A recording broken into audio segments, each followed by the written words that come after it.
जगन्नाथ जी ने खुद धोए भक्त के गंदे कपड़े। एक अद्भुत भक्ति कथा। पुरी धाम, समुद्र की लहरों की मधुर ध्वनि, शंखनाद से गूंजता वातावरण और श्री जगन्नाथ मंदिर की भव्यता, जहां स्वयं भगवान जगन्नाथ, बलभद्र और सुभद्रा विराजमान हैं। कहते हैं, पुरी में कोई खाली हाथ नहीं लौटता, परंतु ये कथा उस भक्ति की है जहां भगवान स्वयं अपने भक्त के सेवक बन गए। पुरी धाम का एक साधारण भक्त। बहुत समय पहले पुरी में एक गरीब ब्राह्मण रहता था। उसका नाम था दासू। दासू अत्यंत गरीब था। उसके पास पहनने के लिए केवल 2 जोड़ी कपड़े थे। एक पहनता, दूसरा धोकर सुखाता। पर उसकी सबसे बड़ी संपत्ति थी अटूट भक्ति। वह प्रतिदिन सुबह 4 बजे उठता, समुद्र स्नान करता, फिर मंदिर जाकर झाड़ू लगाता, कभी प्रसाद वितरण में मदद करता, कभी जूते संभालता, कभी मंदिर के बाहर भजन गाता। लोग उसे गरीब कहते थे, पर भगवान उसे अपना मानते थे। एक दिन की परीक्षा। एक दिन भयंकर वर्षा हुई। समुद्र में तूफान आया। पूरा पुरी जलमग्न हो गया। दासू मंदिर सेवा करके लौट रहा था। उसके कपड़े कीचड़ से भर गए। घर पहुंचते पहुंचते रात हो गई। घर क्या था, बस एक टूटी झोपड़ी। उसने सोचा, कल सुबह मंदिर कैसे जाऊंगा? मेरे पास तो पहनने के लिए साफ कपड़े भी नहीं हैं। पर वह निराश नहीं हुआ। उसने भगवान से कहा, प्रभु, मैं आपका सेवक हूँ। अगर कपड़े गंदे हैं तो भी आपकी सेवा करूंगा। आप बस मेरा मन साफ रखना। वह भूखा सो गया। रात का चमत्कार। उसी रात मंदिर के गर्भगृह में अद्भुत घटना हुई। पुजारी ने देखा, भगवान जगन्नाथ के अधरों पर मुस्कान है। रात के तीसरे प्रहर, जब पूरा पुरी सो रहा था, एक दिव्य प्रकाश दासू की झोपड़ी में उतरा। दासू गहरी नींद में था। तभी एक करुणामय स्वर सुनाई दिया, मेरा भक्त कल मेरी सेवा कैसे करेगा? स्वयं भगवान जगन्नाथ और बलभद्र उसके घर आए। उन्होंने देखा, कोने में पड़े कीचड़ से सने कपड़े। भगवान ने मुस्कुराकर कहा, आज हम अपने दासू की सेवा करेंगे। और जो दृश्य हुआ वह स्वर्ग के देवताओं ने भी विस्मय से देखा। भगवान बने सेवक। भगवान जगन्नाथ ने अपने हाथों से वे कपड़े उठाए। बलभद्र ने पास के कुएं से जल भरा। रात के सन्नाटे में भगवान स्वयं कपड़े धोने लगे। वे कपड़े जिन्हें छूने से लोग घृणा करते, भगवान उन्हें प्रेम से धो रहे थे। हर बार जब वे कपड़े निचोड़ते, उनकी आंखों में करुणा झलकती। मेरे भक्त ने कितने प्रेम से सेवा की है। सुभद्रा जी झोपड़ी के द्वार पर पहरा दे रही थीं।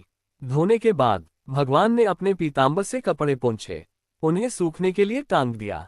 फिर दासू के सिर पर हाथ रखकर बोले, भक्ति में गरीबी नहीं होती, और अंतर्धान हो गए। अगली सुबह दासू की नींद खुली। वह घबराया, आज क्या पहनूंगा? जैसे ही उसने कोने में देखा, उसकी आंखें फटी रह गईं। कपड़े धुले हुए, चमकते हुए, और उनसे दिव्य सुगंध आ रही थी। उसने सोचा, ये किसने किया? झोपड़ी में कोई नहीं था। वह रो पड़ा, प्रभु, क्या आप आए थे? मंदिर में रहस्य खुला। दासू मंदिर पहुंचा। उसी समय पुजारी घबराए हुए थे, क्योंकि भगवान के हाथों में कीचड़ के निशान थे। पीतांबर भी हल्का गीला था। पुजारी समझ नहीं पा रहे थे। तभी दासू आया। उसके कपड़ों से वही सुगंध आ रही थी जो भगवान के वस्त्रों से। मुख्य पुजारी ने ध्यान लगाया। उन्हें दिव्य दर्शन हुए और वे रो पड़े। भगवान स्वयं अपने भक्त के घर गए थे। पूरा पुरी यह सुनकर स्तब्ध रह गया। भगवान का संदेश। उस दिन आकाशवाणी हुई, जो मेरे भक्त की सेवा करता है वह मेरी सेवा करता है, और जो मेरे भक्त को कष्ट देता है वह मुझे कष्ट देता है। दासू को मंदिर का स्थायी सेवक बना दिया गया। अब लोग उसे गरीब नहीं, भगवान का प्रिय कहने लगे। कथा का संदेश। भगवान को धन नहीं, भाव चाहिए। सच्ची भक्ति में दिखावा नहीं होता। भगवान अपने भक्त का अपमान सहन नहीं करते। जो निष्काम सेवा करता है, भगवान स्वयं उसकी रक्षा करते हैं। पुरी में मचा आश्चर्य। जब ये समाचार फैला कि स्वयं भगवान जगन्नाथ दासू के घर गए थे, पूरा पुरी धाम आश्चर्य में डूब गया। लोग आपस में चर्चा करने लगे, क्या सच में भगवान उसके घर गए थे? एक साधारण गरीब ब्राह्मण के लिए हम तो रोज सोने चांदी चढ़ाते हैं। कुछ लोग श्रद्धा से भर गए, कुछ के मन में ईर्ष्या जागी। पंडितों की परीक्षा। मंदिर के कुछ विद्वान पंडितों को विश्वास नहीं हुआ। उन्होंने सोचा, ये कैसे संभव है? भगवान स्वयं जाकर कपड़े धो दें। उन्होंने दासू को बुलाया। सच बताओ, किसने तुम्हारे कपड़े धोए? दासू में बोला, मैंने तो प्रभु से केवल मन की बात कही थी। अगर उन्होंने कृपा की तो मैं कौन होता हूँ उसे झुठलाने वाला। उसकी आंखों में अहंकार नहीं था, केवल विनम्रता। दूसरी परीक्षा। पंडितों ने निश्चय किया, अगर भगवान सच में उसके लिए गए थे तो फिर से चमत्कार होगा।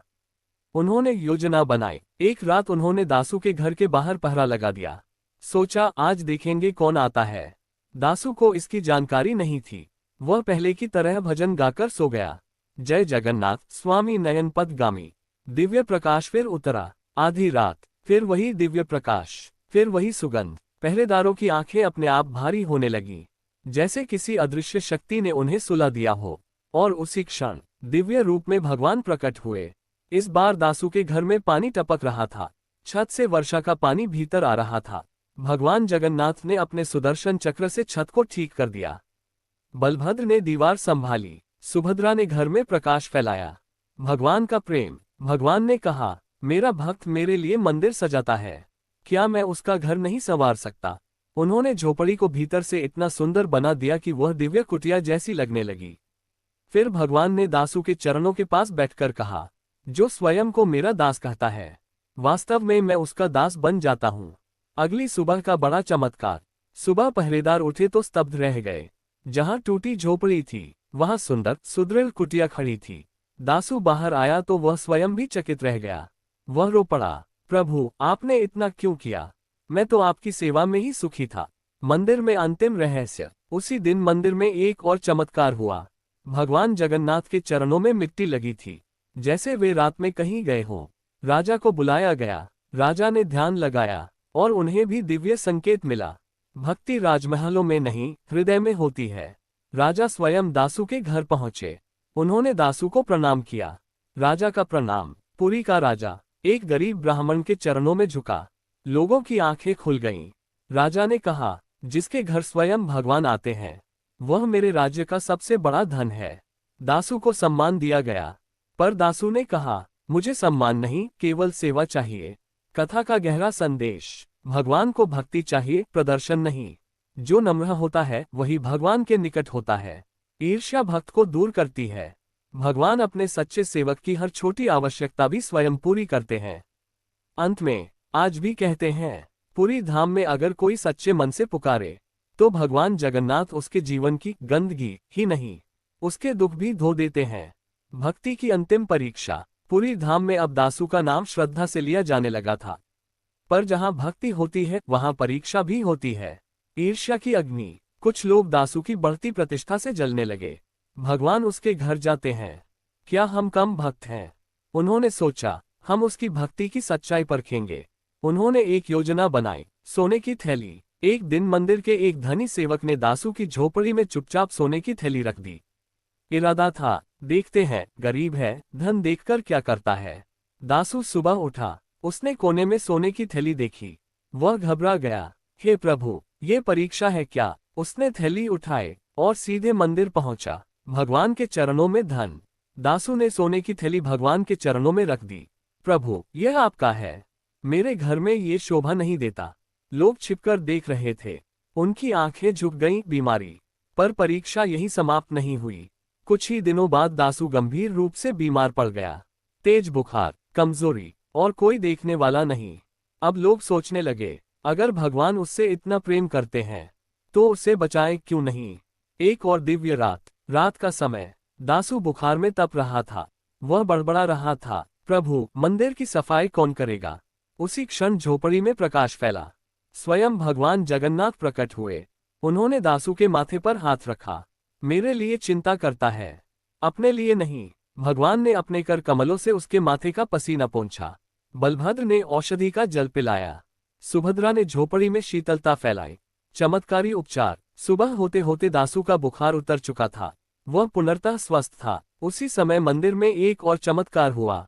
भगवान के विग्रह के हाथों पर औषधि की हल्की सुगंध थी। पुजारी समझ गए, प्रभु फिर गए थे। राजा का स्वप्न। उसी रात पुरी के राजा को स्वप्न आया।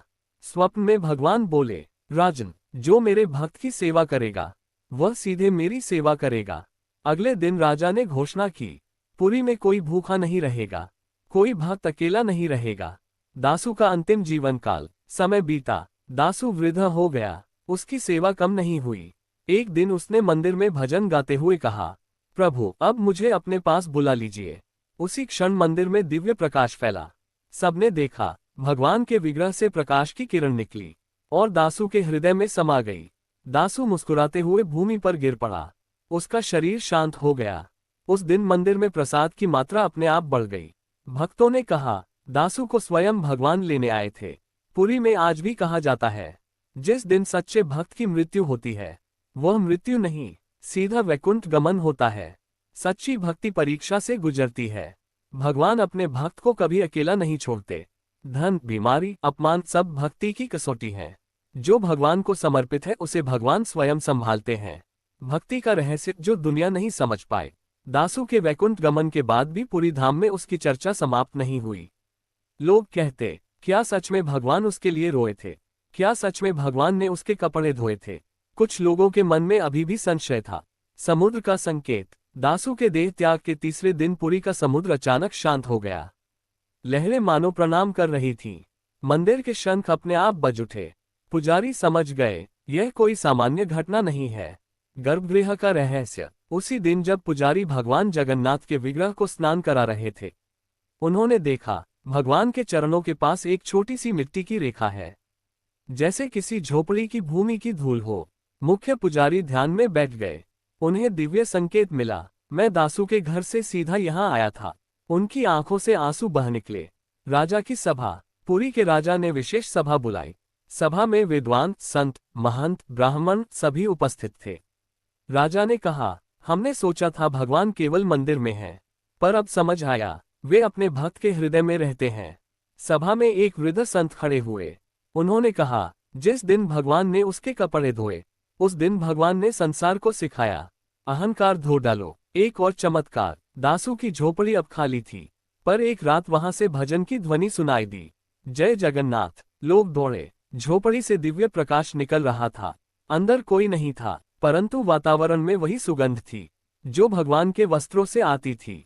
भक्त और भगवान का अद्भुत बंधन। तब पुरी के संतों ने कहा, भक्त और भगवान का संबंध शरीर का नहीं, आत्मा का होता है। भगवान ने कपड़े नहीं धोए थे। उन्होंने संसार की यह भ्रांति धोई थी कि ईश्वर केवल महलों में रहते हैं। भगवान को धन से नहीं खरीदा जा सकता। सच्चा भक्त कभी चमत्कार नहीं चाहता। जहां नम्रता है वहीं भगवान है। जो दूसरों की सेवा करता है भगवान उसकी सेवा करते हैं।